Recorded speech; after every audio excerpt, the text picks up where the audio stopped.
একটা শব্দ আছে, পরিস্থিতি। অনেক মানুষের মুখে আমরা এই শব্দ শুনি। জীবনে যখন অসফল হই, দুঃখ আসে, সংকট আসে, কোনো বিপদ ঘনিয়ে আসে, তখন সমস্ত দোষ আমরা পরিস্থিতির ওপর চাপিয়ে দিই। আর দেখতে গেলে কোথাও না কোথাও ঠিকই করি। এই পরিস্থিতি প্রত্যেক দিনের মতো পাল্টাতে থাকে, কিন্তু এই দিন, এই রাত, এমন কেউ আছেন যিনি এর ওপরেও নিয়ন্ত্রণ সাধন করেন, আর তিনি হলেন সূর্য। ঠিক সেই রকমই আমাদের জীবনেও সূর্য হলো এই মন। যদি এই মনের উপর আমরা নিয়ন্ত্রণ করতে পারি, তাহলে আমরা জীবনকেও নিয়ন্ত্রণ করতে পারব। প্রথমে এই মনের রাজা হয়ে উঠতে হবে। তাই মনে রাখবেন, যদি মন দুর্বল হয়, তাহলে পরিস্থিতি আমাদের সমস্যা বলে মনে হবে। এই মন যদি স্থির হয়, পরিস্থিতি প্রতিস্পর্ধা বলে মনে হবে। আর এই মন যদি শক্তিশালী হয়ে ওঠে, তাহলে যে কোনো পরিস্থিতি আপনার কাছে একটা সুযোগ মাত্র। এমন এক সুযোগ যাতে অগ্রসর হয়ে আপনি মহান হয়ে উঠতে পারেন। এই মনের শক্তির বৃদ্ধি ঘটান, মহান হয়ে উঠুন, আর আমার সাথে ভালোবেসে বলুন, রাধা রাধা। খুব সুন্দর একটা কাহিনী আছে। একবার এক ব্যক্তি নিজের অসফলতার জন্য ত্রস্ত হয়ে সময় দেবতার তপস্যা করতে বসলেন। উনি তপস্যা করলেন এবং সময় দেবতা প্রসন্ন হলেন। মানুষের রূপ ধারণ করে ওনার সামনে প্রকট হলেন। এবার সেই ব্যক্তি ওনাকে জিজ্ঞেস করলেন যে কি এমন আছে যার জন্য আপনি বারবার জয়ী হন আর আমি চিরকাল পরাজিত হয়ে থাকি? কেন এত পরিশ্রম করা সত্ত্বেও আমি সাফল্য লাভ করতে পারি না? তখন সময় দেবতা উত্তর দিলেন যে দিন হোক বা রাত, ঝড় হোক বা ভূমিকম্প, রোদ হোক বা বৃষ্টি হোক, সময়ের সূত্রপাত হোক বা প্রলয়, আমি থামি না, আমি চলতেই থাকি। আর সেই জন্য যিনি থেমে যান তিনি পরাজিত হন আর আমি জয়ী হই। এটাই আমাদের শিখতে হবে। জীবনে সবসময় চলতে থাকুন, কখনো থামবেন না। হ্যাঁ, কিছুক্ষণের জন্য বিরতি নিতে পারেন, বিশ্রাম করার জন্য, নিজেকে আরো সশক্ত করে তোলার জন্য, কিন্তু থেমে যাবেন না। নিরন্তর কর্ম করতে থাকুন, পরিশ্রম করতে থাকুন, তবেই এই সংসার আপনাকে মনে রাখবে। আসুন আমার সাথে ভালোবেসে বলুন, রাধা রাধা। আমাদের জীবনে গুরুজনেরা, জ্ঞানী মানুষজন সবসময় একটা কথা বলেন, ধৈর্য ধরো। শুধুমাত্র দুটো শব্দ, কিন্তু কতটা বিশাল সেটা বোঝার চেষ্টা করুন। ছোট একটা অস্ত্র হাতে নিন এবং একটা বিশাল পর্বতে নিরন্তর প্রহার করতে থাকুন। ধৈর্য ধরে সেই কাজ করতে থাকুন। এমন একদিন আসবে, এই বিশাল পর্বতে আপনি একটা পথ তৈরি করবেন। কোনো ধনুর্ধর যখন নিজের বিদ্যা অর্জন করেন, তখন তাকেও ধৈর্য ধরতে হয়, তার নিজেকে সময় দিতে হয়, তবেই সে ধনুর্বিদ্যা শিখতে পারে। সেইভাবে আমাদের জীবনেও ধৈর্য ধরার খুব প্রয়োজন। পরিবারে ধৈর্য রাখতে পারলে তাহলে আস্তে আস্তে দেখবেন প্রেম বৃদ্ধি পাচ্ছে। সমাজে যদি ধৈর্য রাখতে পারেন, তাহলে আস্তে আস্তে এই সমাজ আপনাকে সম্মান করবে। যদি নিজের জীবনে ধৈর্য রাখতে পারেন, তাহলে নিজে থেকেই আত্মবিশ্বাস বাড়বে, নিজের বিকাশ হবে। জীবনে সবই সম্ভব যদি ধৈর্য রাখতে পারেন। হয়তো আস্তে আস্তে হবে, কিন্তু হবে অবশ্যই। শুধু ধৈর্য রাখুন, কারণ ধৈর্যই সব থেকে বড় পুঁজি। আসুন আর আমার সাথে ভালোবেসে বলুন, রাধা রাধা। আমাদের জীবনে যখনই আমরা কোনো বড় দায়িত্বের সম্মুখীন হই, তখন আমরা তার থেকে দূরে পালাই আর এই অজুহাত দিই যে না না, এত বেশি ভার বহন করার যোগ্যতা আমার নেই, আমি করতেই পারবো না। দেখুন, এই সংসারে ভিন্ন ভিন্ন ধরনের গাছ আছে, ছোট গাছ, বড় গাছ, কিন্তু বটগাছের মতো বড় এবং নিবিড় গাছ আর একটাও নেই। সে নিঃস্বার্থভাবে এই সংসারকে সেবা করে যায়, ছায়া প্রদান করে, শীতলতা প্রদান করে। আর যখন এমন সময় আসে যখন তার ওপর বোঝা অত্যন্ত বেড়ে যায়, সে কিন্তু কোনোভাবেই ভেঙে পড়ে না। তখন সে নিজের নিঃস্বার্থ কর্মের ফল লাভ করে, সেই নিঃস্বার্থ কর্ম যা সে করেছে। তার দেহ থেকে ছোট ছোট ঝুড়ি বার হয় এবং তা কাণ্ডের আকার ধারণ করে। সেই কাণ্ড মাটির কাছে পৌঁছয় এবং তারপর তা বটগাছের সহায়ক হয়ে ওঠে। সে ভেঙে পড়ে যায় না। এইভাবে আপনিও জীবনে নিঃস্বার্থভাবে সবার সেবা করুন, ভালোবাসুন, সবাইকে সাহায্য করুন। যেদিন আপনার ওপর বোঝা অত্যন্ত বেড়ে যাবে, সেদিন এই সব মানুষ আপনাকে সাহায্য করার জন্য আসবেন, আপনার শক্তি হয়ে উঠবেন, আর আপনি বটগাছের মতোই মহান এবং বিশাল হয়ে উঠবেন। আসুন আর আমার সাথে ভালোবেসে বলুন, রাধা রাধা। মানুষ তার জীবনে দুই ধরনের পরিস্থিতিকে খুব ভয় পায়। এক, কোনো কারণবশত কারোর সামনে নত হওয়া। দুই, কোনো কারণে নিজের চরিত্র থেকে, নিজের মূল্যবোধ থেকে বিচ্যুত হওয়া। এবার কেন হয় এরকম যে কথায় কথায় কারোর সামনে নত হতে হয়? কেন বারংবার নিজের চরিত্র থেকে চ্যুত হতে হয়? এরকম কেন হয়? এটা তখনই হয় যখন আমাদের শিক্ষা এবং মূল্যবোধের অভাব থাকে। যদি মানুষের মধ্যে প্রকৃত শিক্ষা থাকে, তাহলে এই সংসারে কোনো সময় এবং কারোর সামনেই নত হওয়ার কোনো প্রয়োজন নেই। যদি মানুষের মধ্যে মূল্যবোধ থাকে, তাহলে তাকে নিজের মূল্যবোধ বা চরিত্র থেকে বিচ্যুত হতে হয় না, তা সে যাই হয়ে যাক না কেন। কোনো বালককে যদি জন্ম থেকেই সুশিক্ষার অধিকারী করা হয়, শিক্ষিত করা হয়, মূল্যবোধের অধিকারী করা হয়, তবে সে এই সংসারে এমন কর্ম করবে যাতে সে নিজেকে, নিজের পরিবারকে, সমগ্র সমাজকে গর্বিত করতে পারে। শিক্ষা লাভ করুন, মূল্যবোধ লাভ করুন এবং আমার সাথে ভালোবেসে বলুন, রাধা রাধা।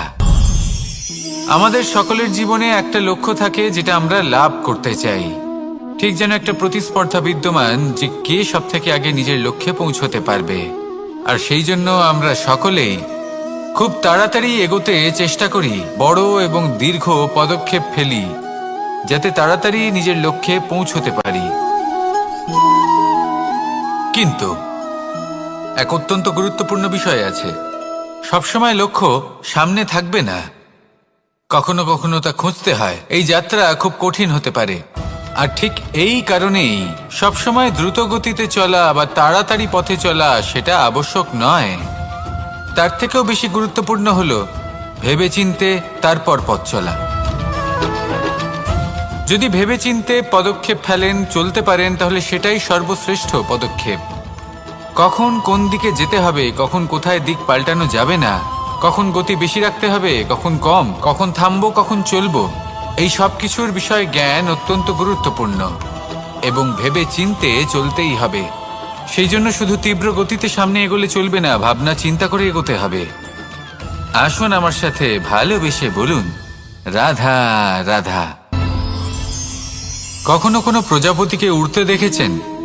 কি সুন্দর উড়ে বেড়ায় সে, এক ফুল থেকে অন্য ফুলে, এক পাতা থেকে অন্য পাতার ওপর। কিন্তু সে কিভাবে উড়তে শেখে কখনো ভেবেছেন? জন্ম থেকেই কিন্তু প্রজাপতির ডানা থাকে না, ও কিন্তু ছোট্ট একটা ডিমের আকারে জন্ম লাভ করে।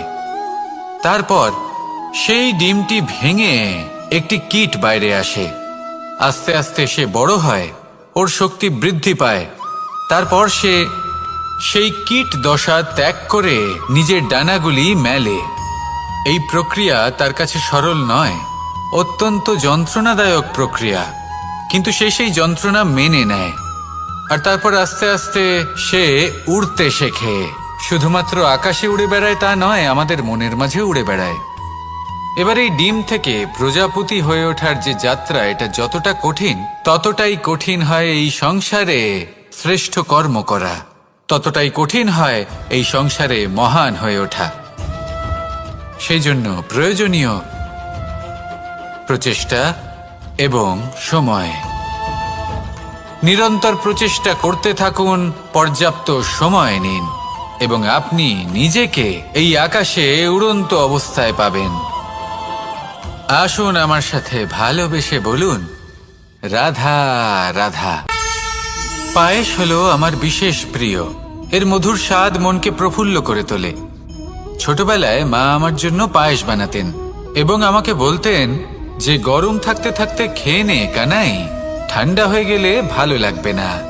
কিন্তু আমিও দুষ্টু ছিলাম, ঠান্ডা হওয়া পর্যন্ত অপেক্ষা করতাম, আর ঠান্ডা হয়ে যাওয়ার পরে মার কাছে যেতাম আর ওনাকে বলতাম যে মা, পায়েস তো ঠান্ডা হয়ে গেছে, এটা গরম করে দিন। তখন মা হাসতেন আর বলতেন যে পায়েস না হয় আমি আবার গরম করে দেব কানাই, কিন্তু এর মধুর স্বাদ, সেই মিষ্টত্ব, সেই সুবাস, সেটা আবার ফিরে আসবে না। কথাটা সত্যি। আর এই সত্যটাই আমাদেরও জীবনের সত্য। আমাদের জীবনের মধুর সম্পর্কগুলি, এতে যখন কটুভাব প্রবেশ করে তখন সেই মিষ্টত্ব ফিরিয়ে আনা প্রায় অসম্ভব ব্যাপার হয়ে যায়। আপনি চেষ্টা করে সেই সম্পর্ক ঠিক করতেই পারবেন, তার জন্য অগাধ পরিশ্রম করতে হবে, কিন্তু আবার সেই মিষ্টত্ব কখনো ফিরে আসবে না। সেই জন্য আপনার জীবনের যে মধুর সম্পর্ক আছে, যতটা সম্ভব চেষ্টা করুন তাতে মিষ্টত্ব বজায় রাখতে। কটুভাব আসতে দেবেন না। আসুন আর আমার সাথে মধুর স্বরে বলুন, রাধা রাধা। শব্দ, শব্দ আসলে কি? শুধুই কয়েকটি অক্ষরের সমষ্টি, নাকি আমাদের বাণী? এই শব্দ এমন এক শক্তি যা কাউকেই নিজের বশবর্তী করে ফেলতে পারে। শব্দ এমন এক অস্ত্র যা কাউকে ক্ষত বিক্ষত করে দিতে পারে। এই শব্দ হলো একটি নাদ স্বরূপ, যা কোনো ঘুমন্ত ব্যক্তিকেও জাগিয়ে তুলতে পারে এবং নিজের লক্ষ্যের দিকে অগ্রসর করতে পারে। শব্দে এত শক্তি আছে যে কারোর মনে এতটা আঘাত দিতে পারে যে সে হয়তো জীবনে আর কখনো এগোতেই পারল না। তাহলে এই শব্দের প্রয়োগ খুব ভেবেচিন্তে করবেন। এবং এই শব্দের মতোই হলো নীরবতা। অনেক সময় এই নীরবতা আমাদের সহায়ক হয়ে ওঠে, অনেক সময় এটা আমাদের অনুশোচনাকে অনেক বেশি বাড়িয়ে তুলতে পারে।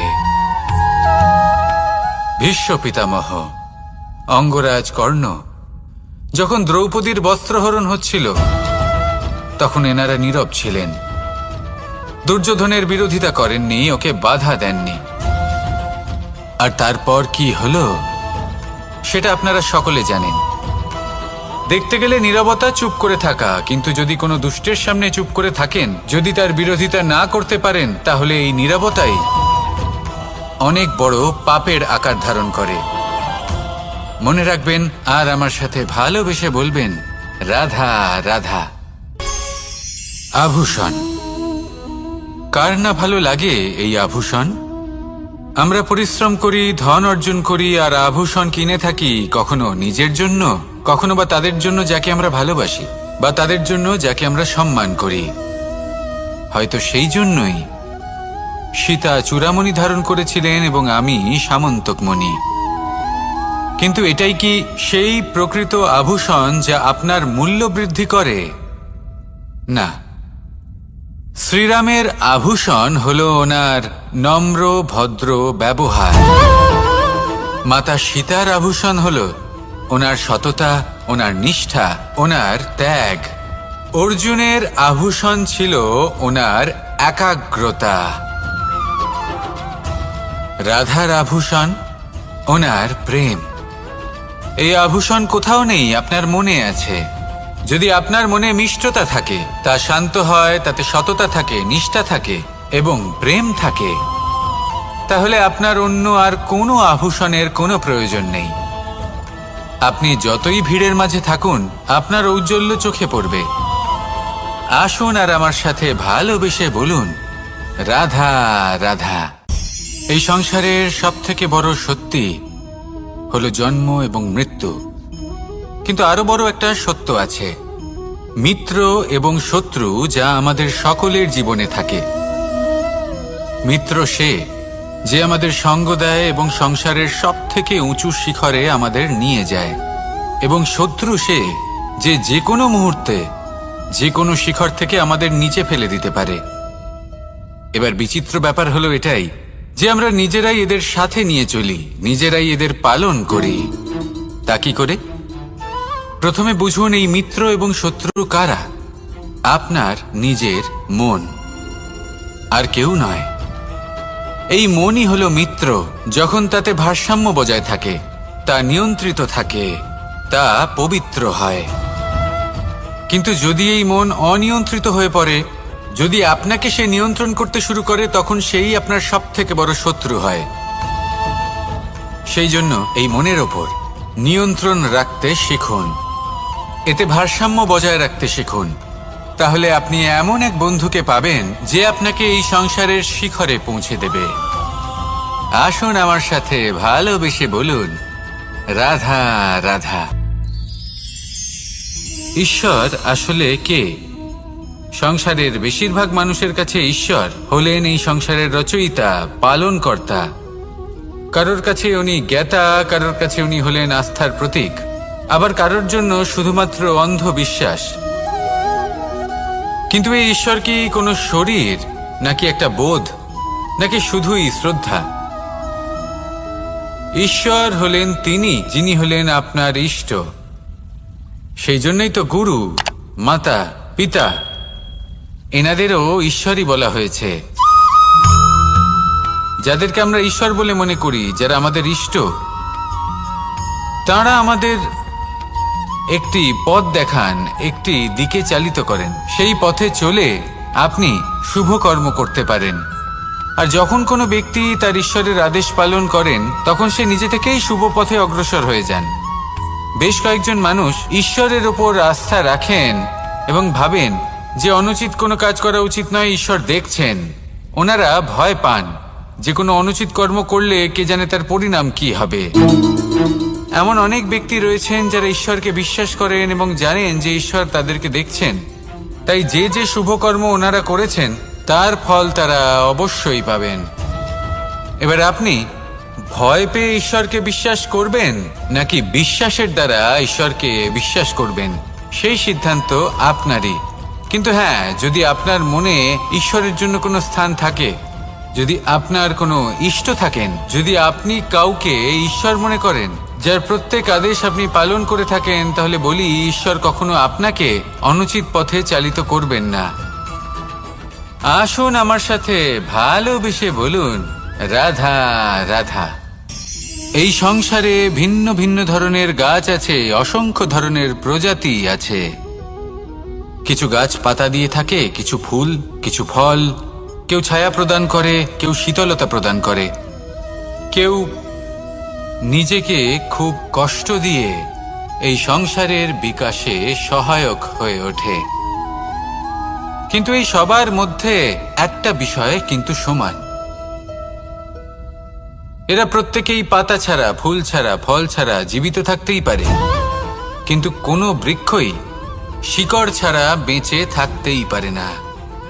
এটাই হলো রাধার। ঠিক সেইভাবেই আমাদের জীবনে শক্তি হোক, ধন হোক বা সাফল্য হোক, আমাদের বা আমাদের পরিবারের প্রসন্নতাই হোক, এই সব কিছুর আধার হলো, সবকিছুর মূল হলো পরিশ্রম। তাই জীবনে চিরকাল পরিশ্রম করতে থাকুন। যদি আপনি জীবনে মহান হবার পথে অগ্রসর হতে চান, তাহলে পরিশ্রম করুন। এই পরিশ্রম দ্বারাই নিজের পরিবারকে প্রসন্ন করুন, নিজের বন্ধুদের প্রসন্ন করুন, এই সমাজকে গর্বিত করুন। আসুন আমার সাথে ভালোবেসে বলুন, রাধা রাধা। এই সংসারের সবথেকে বড় রোগ কোনটা? কেউ বলবে মানসিক রোগ, কেউ বলবে সেই রোগ যা সর্পদংশনের ফলে হয়ে থাকে। এই সংসারে ভিন্ন ভিন্ন ধরনের রোগ আছে এবং তার সাথে ভিন্ন ভিন্ন ধরনের যন্ত্রণাও রয়েছে। এমন একটা রোগ আছে যা চোখে দেখা যায় না, যা আপনার শরীরে কোনো দাগ রেখে যায় না, কিন্তু আপনার আত্মাকে পর্যন্ত ক্ষত বিক্ষত করে, অসুস্থ করে তোলে, বিনাশ করে দেয় আপনাকে এবং তার সাথে আপনার আত্মাকেও। এই অসুখের নাম হলো লালসা। লালসা, যে কর্ম সাধন করেছেন তার থেকে বেশি ফল লাভ করার আশা। লালসা, যা আজ আছে তার থেকে অনেক বেশি লাভ করার ইচ্ছে। এই ইচ্ছে এই সংসারে সবার থেকে এগিয়ে থাকার আপনাকে প্রেরণা যোগাবে, কিন্তু তার জন্য আপনাকে অপরাধযোগ্য কাজ করতে উৎসাহিত করবে। আপনার বন্ধু, আপনার আত্মীয়, আপনার পরিবার, এই সবার থেকে আপনি কখন দূরে চলে যাবেন আপনি বুঝতেই পারবেন না। উচিত অনুচিত কোনটা, ধর্ম অধর্ম কোনটা, সব ভুলে যাবেন আপনি। সেই জন্য মনে রাখবেন, নিজের জীবনে যদি আপনি লালসার থেকে নিজেকে দূরে রাখতে পারেন, তাহলে এর অর্থ হলো যে আপনি এই সংসারের সব থেকে বড় অসুখের ওপর বিজয় লাভ করেছেন। আসুন আমার সাথে ভালোবেসে বলুন, রাধা রাধা। এই সাগর কত বিশাল আকার, কখনো শান্ত কখনো উত্তাল, কিন্তু এই সাগরকে এত মহান কে করে তুলল? জল। এবার এই জলের যাত্রা দেখুন, সেটা কতটা কঠিন। এই জল সাগরে থাকে, সূর্য ওকে এতটা উত্তপ্ত করে তোলে যে এই জল নিজের অস্তিত্ব হারিয়ে ফেলে এবং বাষ্পে পরিণত হয়ে হাওয়ায় মিলিয়ে যায়। তারপরে আকাশে যায় আর নিজের অস্তিত্ব আবার হারিয়ে ফেলে, মেঘে পরিণত হয়। তারপর এই মেঘ কোথাও গিয়ে কোনো পর্বতে ধাক্কা খায়, তারপর আবার এই জল নিজের অস্তিত্ব হারায়। তারপরে বর্ষার রূপ ধারণ করে তা বর্ষিত হয়, বা কোনো পর্বতের চূড়ায় তার শিখরে বরফের রূপ ধারণ করে। তারপরে এই বর্ষা মাটির দিকে নিজের যাত্রা শুরু করে। এবার মাটিতে ঝরে পড়া এই বর্ষা স্রোতের আকার ধারণ করে এবং আস্তে আস্তে বইতে থাকে। এই নদীর আকার ধারণ করে এবং নদী রূপে বইতে বইতে পাথরে ধাক্কা খায় বা কোনো পর্বতে ধাক্কা খায়, আর তারপর এই নদী এসে সাগরে সমাহিত হয়ে যায়। নদীর এই জল আবারও নিজের অস্তিত্ব হারিয়ে ফেলে, কিন্তু এইবার সেই জল নিজেই সাগরে পরিণত হয়। এটা আমাদের সকলের জন্য একটা শিক্ষা যে এই সংসারে জীবন এবং সময়ের হলো এক অনন্ত যাত্রা। এই সংসারে যা কিছু আছে তার সূত্রপাত কোথাও একটা হবেই। সেই জন্য মৃত্যু এবং সমাপ্তির চিন্তা ত্যাগ করে দিন, আর যে সূত্রপাত আপনি লাভ করছেন তার আনন্দ উপভোগ করুন। ভেবে দেখুন আপনি কিভাবে শ্রেষ্ঠ কর্ম করতে পারেন যাতে এই সংসার এবং এই সমাজ, এই দুইয়ের মঙ্গল সম্ভব। আসুন আমার সাথে ভালোবেসে বলুন, রাধা রাধা।